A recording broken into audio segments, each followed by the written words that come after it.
সিঁড়ি দিয়ে নামার সময় ওরা আমাকে পিছন থেকে ঘুষি লাথি মারতেছিল। তখন আমাকে বলতেছে, আপনি দাঁড়িপাল্লার কর্মী, এখানে কি করেন? আমি বলছি, আপনি যদি ধানের শেষের কর্মী এখানে থাকতে পারেন তাহলে আমি কেন থাকতে পারবো না? আমাদেরকে হেনস্থা করতেছে, বলতেছে আপনাদের স্লিপের সমস্যা, আপনারা নিচে যান। বারবার নিচে যাচ্ছে আসতেছে।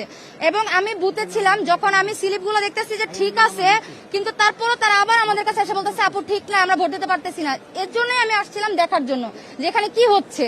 তখন যখন ওই একটা মহিলা আমাকে বললো, আমি বললাম আপনার কাছে ডকুমেন্ট আছে? বলে হ্যাঁ, আমার কাছে একটা ভিডিও আছে যে ওরা যেরকম করতেছে। আমি বলছি আচ্ছা, সেই ভিডিওটা আমাকে একটু দেন। তখন সেই ভিডিওটা ওর থেকে নেওয়ার জন্য আমি ফোনটা যখন বের করি, ওই মুহূর্তে ধানের শীষের একজন কর্মী আমাকে দেখে যে আমি ওদের থেকে ভিডিও নিচ্ছি। তখন আমাকে বলতেছে, আপনি দাঁড়িপাল্লার কর্মী, এখানে কি করেন? আমি বলছি, আপনি যদি ধানের শীষের কর্মী এখানে থাকতে পারেন তাহলে আমি কেন থাকতে পারবো না?